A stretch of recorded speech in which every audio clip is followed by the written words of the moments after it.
and welcome to Detective and the Doctor, episode 14, coming from Rizzoli Isles, season 4, episode 14, Just Push Play.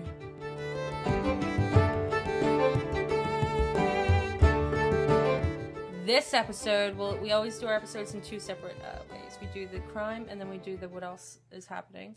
The crime, this time round, was a young girl who was murdered. She noticed her songs were being stolen. And something, and somebody murdered her. Person who stole her songs. What? They found out that the Russian girl was like an alcoholic or something. She was a prodigy. She was a protege. Protege of the music. That was music in Alicia language. She taught herself how to play the guitar, and she was playing in like train stations or something. I didn't really care about her music that. She's in trains, like subway stations. And then Bucket Joe. No, that wasn't his name. Bucket Bob. Something like that. We'll just call him Buckets. Mr. Bucket. The Bucket came up and he kicked her out of his spot at the train station. The other thing that happened was Frank Rizzoli came back. We found out he had cancer. Of the prostate. And he had no limp, so you couldn't tell he had it. Mm-mm. He asking for Angela's help, and all his kids are just like, Tommy's like, yeah, Dad, I'll help you. Tommy's the baby, and he still, I think, he still has this, like, hope that his family will somehow get together. And thinking, and praying. Okay, and he still, like, has this feeling that his family's gonna get together because he's kind of stupid. And, no, he's really stupid. And, he's optimistic all the time. Frankie and Frankie and Jane are more like realistic, and they know what actually is going on. Where Tommy still has that childhood dream that his parents are gonna get back together, even though they got divorced when he was like 30. Yeah. And Frank Rizzoli, let's just point out, was a really big giant jerk to Mara. He doesn't really know Mara because you gotta remember he was only around for a season, and Jane and Mara's friendship didn't really develop like it is now until midway towards the end of second season.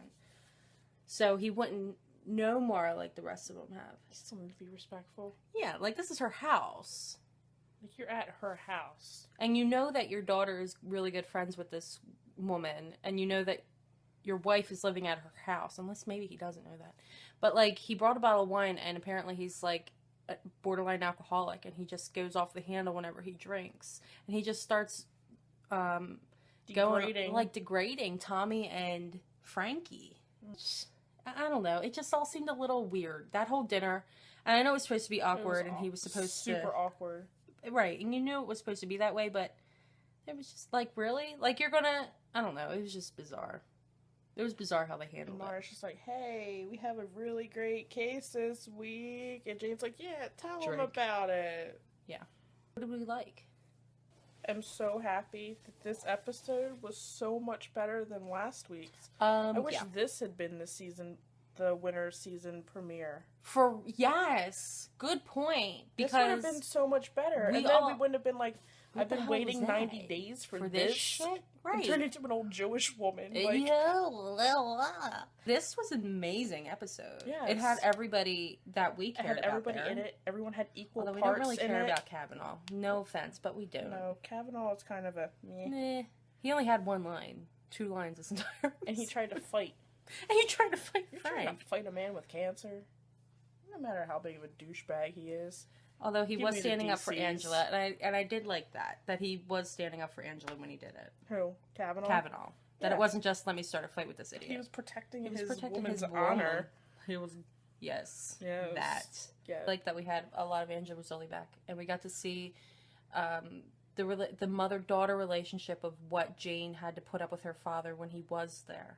Mm-hmm. And how she and Angela kind of were there for one another, and they were the only two that really saw her father like that. Yep. Or would deal with one another when that would happen. I thought that was really interesting because we see them as mother-daughter a lot, but usually I think it's Jane like, don't touch me.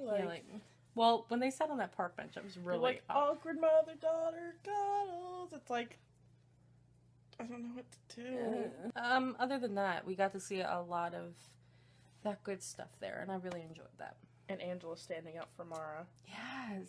Like, go, girl. Yeah. Although, you know what? She's talking about how much they're like family, but what did you do last season, Angela? Remind me, Shosh. What did she do last season? Tamara? It was this season, but I thought it was last season. What did she turned her in. Oh, did she? Yeah. What else? What else did she do? She gave the tape to Kavanaugh. Oh, she did. Yeah. And she said that, hey, maybe she committed murder. What did we not like about this episode? Kavanaugh. What was the point of? I understood Frank. She needed the support. Okay, but I know they had to bring Frank back because really didn't know. She felt the need to bring him back. She who shall not be named, Janet. But I know that she wanted to bring him back, but did it really have to be on the pretense of him having cancer? Yes. Because that way they couldn't bring him back and just be like, "Hey guys, stopping by. I want to see my grandson." Oh no, because then it'd be like, "Oh, by the way, I have ass cancer, prostate cancer." Ass cancer. I think it made sense for her to do it that way, because if he would have just came back, here to see my grandkid, like anybody would be like, "What the fuck, go away." Well, he did that last time, but that was because he was getting married. He wanted an annulment. So we are learning that the only time he only shows up is when he wants something. When he needs Angela in some way. But she still forgets that they're not married anymore. He does, yeah. She doesn't. No, she is well aware of the She stood up for herself big time this episode. Yes. I was so proud of you, I'm so glad that Angela Rizzoli went to the store and bought some balls. She did. In bulk. What are we rating it? We are rating it 8. An 8? I was going to say a 9. Okay. I loved it. I love this episode too. I don't like Frank Rizzoli. No, I'm not a big fan of Frank Rizzoli. I do have her want to marry Jordan Bridges. Because what did I keep saying the entire time? So cute. What are we predicting next episode? We didn't really have a... We didn't really get to see the thing. Promo for next week. Yeah. But from what I saw on Twitter... Something happens tomorrow. Which one doesn't it? Oh, no. I just can't wait for next season. I am so excited for next season. I feel like this is going to be like with SVU, and it's just getting the refresh that it needs because you get burned out after doing a show for so long. So having this new person come in, it's going to be amazeballs. Amazeballs? Amazeballs. I have really high hopes for next season in regards to where the storyline will go. And we have the power. She has the power to change anything she wants. Yes. We're supposed to find out next episode that something is wrong with Jane, too. No, it's the season finale. Yeah, but she's starting hinting at it to show do something next episode to where they're saying, "Hey, something's not right." Everything got switched around. I don't know. I'm just hoping the last 2 episodes of the season are fantabulous. This episode is episode 15. Covering Rizzoli Isles, season 4, episode 15, called Food for Thought. Food for Thought. They be thinking all that. They be thinking about all that food. That was me in Jamaica.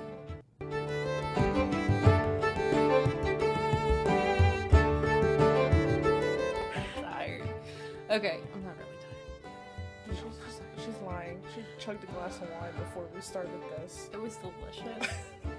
That's how the song used to go. On Mr. Bucket, put your balls in my top. I'm not kidding. That's how it used to go. It did, though. You are missing the point. Put your balls in my top on Mr. Bucket, and then I'll spit them out on Mr. Bucket. That's how the song went. No, I'm not. It's sad. I was like, so they've been at my house on Thanksgiving. Or mine. Yes. Should probably go to Costco. Everything does at Costco. Everything in bulk, yeah. You can buy a bulk thing of tennis balls. You know how many are in it? Like 72. Who the fuck needs 72? Huh? A bulge of tennis balls. I can hit you right. So, from the rumor mill. That she goes to where it wants my. I thought that synopsis was bullshit and all over the place. So good luck editing that.